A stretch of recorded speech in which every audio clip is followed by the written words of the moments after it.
Pasar tradisional telah menjadi ruang publik perkotaan, tempat masyarakat berkumpul dan membangun hubungan sosial.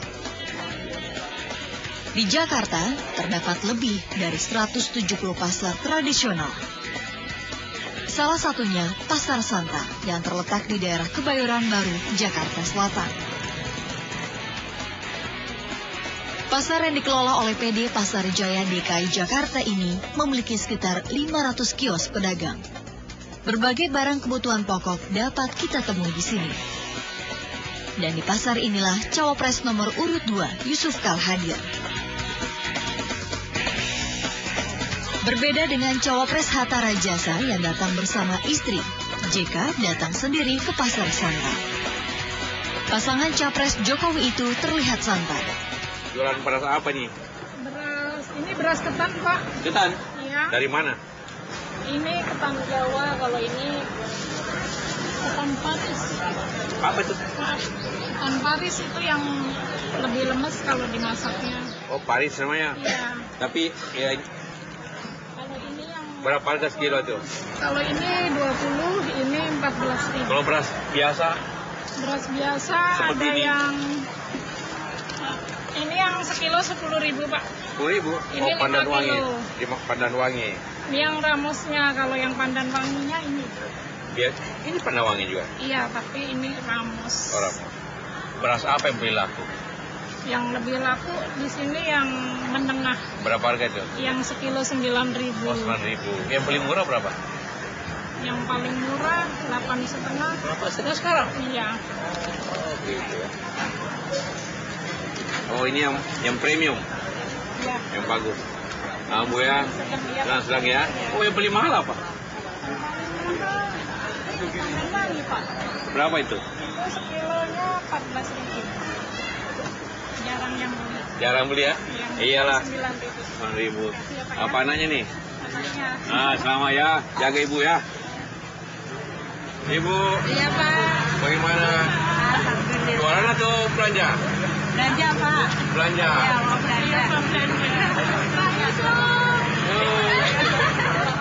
Sambil menyapa para pedagang, sesekali JK menyempatkan diri untuk berbincang-bincang tentang kondisi pasar barang kebutuhan pokok di pasar ini. Jadi santan. Langsung. Itu parutnya. Ibu jualan telur.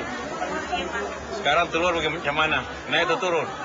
Bukannya naik, Pak, malah tiap hari naik terus. Berapa sekarang? Makin mahal sekarang dagangan, 20.000? Iya, Sekilo? Susah. Hah? Dagangannya pada naik, jualnya susah. Kenapa jual susah? Biasanya jual sehari berapa kilo? Paling juga habis, ya kalau ada rezeki ya 10 kilo habis, kalau enggak ya sama sekali enggak. Dari mana telurnya? Dari Manggarai. Manggarai, oh, pasar Manggarai Induk. Iya. Oh, saya kira selamat Bu ya. Iya. Berapa pedagang sih daging? Banyak Pak, semuanya ada 400 ini. 400. Daging apa nih? Impor atau Lokal Pak. lokal? Lokal. Berapa masih. secara lokal? Terus Pak, harganya masih mahal aja. Mahal ya? Iya. Kalau impor berapa? Impor ya 80 lah. Ya 70. Lebih Iya, murah. udah murah iya. Tapi di pasar kurang ini. Baru gak laku ya? Heeh. Oh, ini sapi dari mana? Satu dari Bali, Bali ya? NTB. Ini ya? Iya. Satu hari laku berapa? Ya, separuh sekarang sepi. Sepi, agak sepi ya. Iya. Kalau lebaran nanti gimana? Kalau lebaran ya, alhamdulillah biasanya rame. Rame ya. 2 ekor, 3 Berapa ekor. lama dagang daging? Saya dari tahun 73 Pak. Sudah 30-40 tahun. Iya. Luar biasa. Alhamdulillah. Ya. Ayo. JK memang dikenal sebagai sosok yang santai dan apa adanya. Ini terlihat dari cara beliau berinteraksi dengan para pedagang. Ah, gimana? Waduh, pakai Jokowi tuh. Iya. Hah? Ikannya dari mana ini? Dari pasar ikan Pak.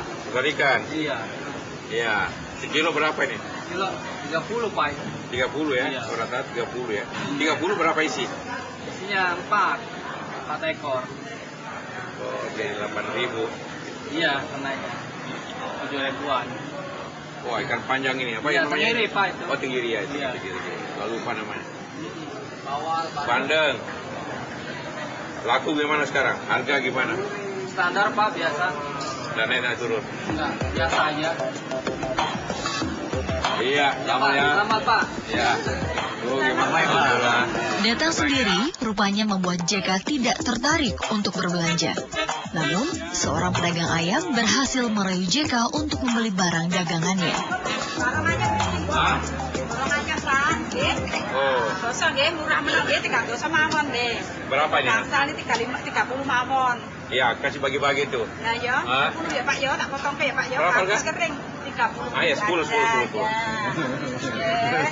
Bagus ini Pak, seger. Jam 6 baru motong Pak. Ini. Ya, alhamdulillah ya Pak. Ini ya. bagi-bagi ya. Ya, Ini. Bungkusnya satu-satu Pak. Iya, satu-satu. Ya, ya Pak. Ini kabar. Oh. Baik. Pak Haji. Wah, bagus sayur ini. Sayur dari mana ini? Sayur dari mana? Dari Bogor, Pak. Bogor. Iya. Harga cabai sekarang gimana? Agak turun dikit, Pak. Turun dikit ya? Karena ada hujan lagi. Iya.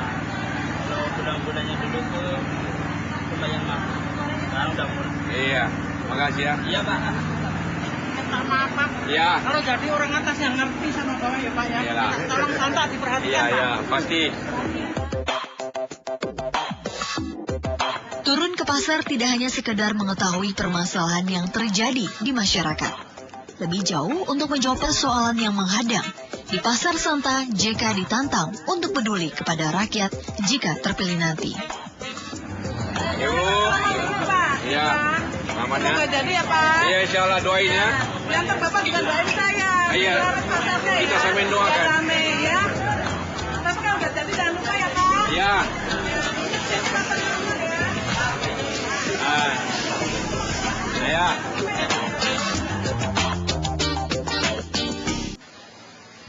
Assalamualaikum pemirsa, Anda menyaksikan program Capres Cawapres Turun ke Pasar. Program yang akan mengajak Anda untuk mengenal lebih dekat pasangan calon presiden dan juga wakil presiden yang akan maju pada pemilu presiden Juli 2014 mendatang. Dan selain itu, kami juga akan mengajak Anda untuk mengulik lebih dalam apakah visi dan misi yang akan diusung para Capres dan Cawapres ini untuk membangun Indonesia di 5 tahun ke depan. Dialog kali ini memang diadakan berbeda karena diadakan di pasar, tepatnya di Pasar Santa Kebayoran Jakarta Selatan. Kenapa dipilih tempatnya pasar? Karena memang pasar adalah salah satu etalase ekonomi rakyat. Dan selain itu juga, belakangan ini pasar memang dijadikan tempat para politisi dan juga penjabat untuk mendekatkan diri dengan masyarakat. Dan hari ini sudah hadir bersama dengan saya, salah seorang calon wakil presiden yang akan maju. Kita sambut dengan meriah, ini dia Bapak Muhammad Yusuf Kalla. Assalamualaikum, Pak JK, apa kabar? Boleh duduk dulu, Pak? Waduh, Bapak habis keliling-keliling di pasar nih, Pak ya? Boleh dipakai, Pak, mic-nya? Supaya lihat keadaan bagaimana, satu pasar bisa mendengar suara Pak JK. ya lihat keadaan bagaimana perkembangan ekonomi di pasar ini, bagaimana harga-harga, untuk melihat kita perbandingannya dari dari waktu ke waktu, dan kira-kira daya beli masyarakat dan juga berapa besar penjualan mereka pada dewasa ini. Tadi udah ngobrol-ngobrol sama para pedagang, pada curhat apa sama Pak JK, Pak? Ya, penjualan tentu berjalan seperti pasar biasa, ada harga naik, ada harga turun. Kalau katakanlah harga umumnya stabil, juga ada yang naik, tentu ada juga turun juga. Tapi penjualan agak menurun menurut mereka. Kenapa Pak menurun ini. yang katanya? Ya mungkin saja karena biasanya nanti naik pada bulan puasa. Begitu. Tapi katanya memang di pasar-pasar tradisional ini sedikit menurun pengunjungnya, Pak. Iya. Apalagi karena gempuran dari pasar waralaba asing. Kira-kira kalau Pak JK sendiri nanti langkah-langkah yang dilakukan untuk menyelamatkan pasar tradisional apa? Iya, Pak? memang sekarang ini masyarakat berubah, dia punya kultur. Karena ibu-ibu itu umumnya banyak yang bekerja, banyak yang di profesi seperti Anda. Akhirnya belanjanya bukan pagi tapi sore. Oh iya. Tapi tentu yang belanja di sini juga banyak ibu-ibu atau juga rumah tangga yang biasa, tapi biasanya yang ibu-ibu atau keluarga yang sibuk itu umumnya merubah caranya belanja di dekat rumah, di minimarket dan sebagainya. Itu sebenarnya yang merubah kebiasaan itu. Kalau dari Pak JK sendiri ada langkah-langkah khusus yang mungkin nanti kalau seandainya terpilih nih untuk menyelamatkan yang ini kan memang jamnya berubah, tapi mungkin dari jarak dari pasar waralaba aslinya bagaimana Pak? Banyak hal. Pertama, pasar begini harus lebih bersih. Sekarang bersih di sini. Harus bervariasi. Kemudian tentu tidak suasananya baik. Itu yang pertama. Kedua, memang minimarket itu memang harus dijaga jaraknya, jangan terlalu bertumpu, jangan terlalu banyak gitu kan, sehingga sebenarnya sudah ada aturannya, tapi dijaga keseimbangan antara pasar tradisional seperti ini, karena juga mempunyai pasar tersendiri, mempunyai orang suka dan juga menghidupkan rakyat banyak sebenarnya. Karena ada interaksi sosial juga yang terjadi kalau di pasar tradisional itu ya Pak ya? Iya, di mana-mana terjadi perubahan-perubahan akibat saat itu. Teknologi, akibat tadi kebiasaan ibu-ibu malah. Kebiasaan ibu-ibu yang belanjanya tadinya pagi, sekarang jadinya sore gitu sore, ya Pak ya? Karena kerja pagi kan. Berarti itu tapi ada kemajuan dari masyarakatnya juga sebenarnya Pak? Iya, memang harus diimbangi. Mungkin saja bahwa pasar seperti ini, ya bukanya juga sepanjang hari tentu.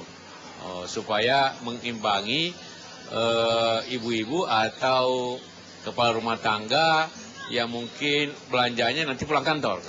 Memang pembantu biasanya yang punya pembantu belanjanya pagi juga. Baik, tadi kita sedikit ngomongin soal pasar nih Pak ya. Sekarang kita mau masuk ke visi misinya nanti untuk di 2014-2019. Saya sempat baca Pak di website KPU sudah dicantumkan 48 halaman visi misi dari Pak Jokowi JK. Itu baru 2 hari deklarasi udah jadi 48 halaman Pak. Boleh diceritain penyusunannya? Ya sekarang kita persingkat yang menjadi 15. Itu yang resmi. 48 itu termasuk banyak kajian-kajian akademis yang tentu pada waktunya nanti diterapkan. Tapi pada tahap awal kita mempersingkat visi itu yang mudah dipahami oleh masyarakat. Apa sih Pak yang menjadi agenda prioritas utama di visi misi Bapak yang sudah dipersingkat jadi 15 halaman? Ada suatu begini keseimbangan. Kita ingin bangsa ini bahwa pertama ekonominya maju, di lain pihak tentu pemerintah harus kuat dan berwibawa, kemudian sosialnya masalah masyarakat ada keseimbangan, ada harmoni dan juga tentu kemakmurannya. Nah, dalam ekonomi ini yang kita harus utamakan ekonomi di bawah masyarakat, ekonomi pedesaan yang maju, kemudian juga secara bersamaan juga ekonomi yang besar supaya ada orang lapangan kerja. Jadi semua harus seimbang sebenarnya. Karena walaupun banyak industri besar, kalau industri rakyat tidak maju, maka daya beli di bawah akan rendah. Karena itu harus semua maju. Banyak syaratnya tentu. Infrastruktur harus baik, pertanian harus baik, daya beli masyarakat harus baik dengan pendapatan yang baik. Itu semua akan mempersatukan sehingga timbul suatu keseimbangan ekonomi masyarakat yang baik. Tapi inti pokoknya ada produktivitas yang baik sehingga timbul kemandirian masyarakat. Kita harus semua sekarang katakanlah bahan pokok yang diimpor kita harus penuhi dalam negeri. Apakah makanan, apakah tadi seperti gula dan sebagainya, kita harus segera swasembada. Ada satu yang soal kemandirian nih Pak. Tadi kalau mungkin Bapak sempat jalan-jalan ke tukang ikan Pak, ini kita adalah negara maritim. Ini kata maritim juga cukup banyak disebut di visi misi Bapak. Tapi kita kok masih aja impor ikan nih Pak. Kenapa sih kita masih aja impor ikan dan bagaimana langkah yang bisa dilakukan supaya kita tidak perlu lagi sebenarnya kalau ikan sendiri kita tidak kurang kan. Begini masalahnya. Banyak nelayan yang di daerah tapi tidak bisa menjual ikannya ke daerah lain. Kenapa? Karena kita kekurangan cold storage, infrastruktur. Karena kita kekurangan listrik. Jadi inti pokoknya ialah pembangunan listrik dan infrastruktur sebesar-besarnya. Kemudian akan tumbuhlah upaya katakanlah. Kalau kita di satu pulau, di Maluku, di daerah lain, listrik baik, otomatis cold storage bisa dibangun, ada pelabuhan. Maka hasil ikan itu dapat ditampung di situ, kemudian pada waktunya dijual ke tempat lain. Ada targetnya mungkin Pak cold storage yang akan dibangun? Oh iya, nanti kita hitung semua listriknya dulu. Listriknya dulu, karena itu sejak dulu saya mengatakan bahwa yang paling pokok di sini penggunaan listrik yang besar negeri. Karena memang akibat biaya produksi yang mahal itu akhirnya harus impor justru para nelayan Ya kita. bukan, Ya. karena banyak justru nelayan-nelayan selama ini katakanlah dari Thailand, dari Cina yang mencari ikan justru di kepulauan sekitar Indonesia, memakai kapal lebih besar sehingga mereka kemudian hasilnya itu ditampung antara lain dijual kembali ke kita. Baik, jadi nanti kalau petani dibantu perairannya, tadi para nelayan dibantu cold storage-nya, tapi Iya. dibutuhkan listrik. Nanti kita mau bicara lebih banyak nih Pak soal listrik, karena kita juga masih kekurangan. Nanti kita akan kembali lagi bersama dengan Pak JK, jadi jangan kemana-mana, tetap di Capres Cawapres Turun ke Pasar.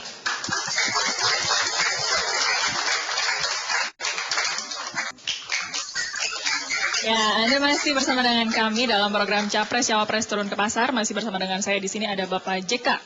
Ya, Pak JK tadi di segmen sebelumnya kita sudah ngomongin ada beberapa hal yang kita kurang nih. Masih kurang di impor, kita masih kurang. Dan listrik tadi kita sempat sebut ya. Dan ini memang menjadi masalah yang selalu berulang-ulang Pak. Ini masalah subsidi BBM dan juga listrik. Nah, kemarin ini tim ses Bapak, saya sempat baca katanya mau menaikkan harga BBM. Apakah itu benar tanggapan Bapak gimana nih kalau untuk masalah ini? Masalah pokoknya ialah akibat harga BBM seperti begini, maka biaya BBM subsidi bisa menjadi 400 triliun. Akibat lanjutannya, maka terpaksa kemampuan negara untuk membangun infrastruktur dan ekonominya menjadi tidak ada lagi. Tidak bisa jalan, tidak bisa pengairan, tidak bisa jembatan dan sebagainya. Maka dan juga nanti ada bahaya kalau kita tidak bisa membangun listrik. Karena itulah maka salah satu cara memindahkan subsidi ke yang produktif, bukan konsumtif. Jadi kita mensubsidi rakyat dengan cara jalan yang baik, dengan sekolah yang baik, dengan pendidikan yang baik, dengan sistem penjualan pupuk yang baik, dengan sistem produksi beras yang lebih baik, dengan produksi seperti ini diberikan subsidi ke petani yang lebih baik, tidak kepada yang punya mobil. Tapi berarti harga BBM-nya akan dinaikkan? Ya itu efek saja, itu akibat saja. Polisi pokoknya ialah memindahkan subsidi itu ke semua ke rakyat kecil. Berarti semua dicabut yang untuk subsidi BBM, Ya, harga BBM-nya naik? Pokoknya seberapa besar kebutuhan rakyat kita harus penuhi itu. Apapun efeknya harus kita laksanakan. Nanti bentuk alokasi yang sudah dicabut subsidinya? Ya tentu pada waktunya kita hitung itu. Tapi kebijakan pokoknya harus dijalankan ialah memberikan subsidi sama saja kepada rakyat kecil. Itu yang paling pokok. Kalau untuk energi alternatif sendiri bagaimana Pak? Iya, banyak energi alternatif seperti air, angin, matahari, atau biodiesel. Itu semua harus diutamakan karena dengan itu energi itu lebih bersih, lebih mudah dan lebih mudah dicapai di daerah. Itu harus dilaksanakan sebanyak-banyaknya. Nanti yang menjadi fokus untuk Pak JK sendiri mungkin energi alternatif apa yang akan dimajukan? Begitu? Ya, saya kan sudah pernah di pemerintahan dan saya lakukan itu. Bagaimana kita bikin listrik 10.000 pada tahun 2007 dan mesti tiap 3 tahun 10.000. Tapi pemerintah dewasa ini tidak pernah sanggup melaksanakan itu lagi. Akibatnya nanti tahun depan kita masalah di Jakarta ini, di Jawa ini. Ada apa sih Pak kendala pemerintah sebelumnya? Tidak ada sebenarnya kendalanya, cuma tidak berani aja mengambil keputusan, tidak berani mengambil langkah-langkah. Akibatnya Anda semua akan korban nanti. Artinya nanti kalau Pak JK kembali lagi, ya, harus berani segera mengambil keputusan. Jamin Ya? kita harus segera penuhi, tapi butuh waktu. Karena listrik itu tidak bisa dibangun hari ini, besok selesai, butuh 3 tahun. Jadi mesti ada yang berkorban akibat kebijakan lama yang tidak sanggup. Karena memang kemarin ini saya juga sempat baca, ini Jawa akan krisis listrik 2018. Dan 2017 Pak JK, sudah. 2017 bahkan sudah mungkin krisis 2016 listrik. malah ada di tempat lain. Dan Pak JK ini menjanjikan akan mempercepat pembangunan PLTU di Batang, Pak. Batang, Jawa Tengah, iya. Itu kan sebenarnya rencananya sudah tahun lalu. Hanya masalah tanah tidak ada yang berani mengeksekusi. Jadi bagaimana Pak? Caranya itu kan memang pembebasan lahan masih masalah yang sangat krusial di negara ini. Keberanian dan juga negosiasi dengan masyarakat. Itu tidak perlu dikhawatirkan sebenarnya. Karena masyarakat itu selalu ingin, kita harus membeli rakyat dengan wajar saja. Wajar saja. Rakyat itu cuma minta wajar. Jangan murah, ya wajar saja. Itu pasti mau rakyat itu harus segera dieksekusi. Nah, kalau rakyat tidak mau ya tentu ada proses-prosesnya lain. lewat pengadilan. Berarti nanti atau Pak JK apapun. turun langsung untuk bernegosiasi dengan masyarakat yang masih belum Kalau mau perlu bersalaman. ya, kita serahkan dulu ke gubernur, ke menteri. Kalau tidak, dulu saya negosiasi di banyak tempat soal itu. Dan rakyat juga dengan senang hati. Sudah terbukti negosiasinya Pak JK ya. Iyalah. Sekarang kita mau beralih ke misi berikutnya nih Pak. Ini juga ada tentang pembersihan dari pemerintah yang bersih dari korupsi. Kira-kira nanti penegakan hukum macam apa sih yang bakal dilakukan sama Pak JK? Sebelum penegakan hukum ada dua hal harus dibuat. Pertama, ketauladanan dan contoh yang baik dari pemimpin. Pemimpin itu kalau ingin membersihkan sesuatu harus lebih bersih daripada yang lain. Kedua, pemimpin harus lebih sederhana sehingga menjadi panutan untuk masyarakat. Yang kedua, sistem pemerintahan yang transparan dan ada sanksi yang jelas dan sistem yang baik terbuka harus dijalankan. Ketiga, baru kalau ada pelanggaran hukum yang keras itu harus dijalankan. Sanksi hukumnya apa Pak nanti yang bakal Iya, sesuai undang-undang aja. Kalau melanggar ya seperti sekarang, KPK dan seluruh instansi itu. Tapi harus didahului, itu lebih mudah kalau pemimpin memberikan tauladan. Karena itu misalnya yang di bawah ikut aja itu. Kalau di atas main, di bawah juga main. Ya, tidak habis-habisnya kalau kita hanya pangkas di bawah, di atas dulu harus mau dicontoh. Kalau di atas juga memberi masalah, hal di atas juga harus diberi sanksi. Baik, nanti kita mau ngobrol-ngobrol lagi Pak, lanjut lagi. Bukan cuma saya yang nanya, tapi ini para ibu dan juga bapak yang di sini mau nanya langsung sama Iya, Pak JK. baik. Nanti kita kasih kesempatan, jadi jangan kemana-mana, tetap di Capres Cawapres Turun ke Pasar.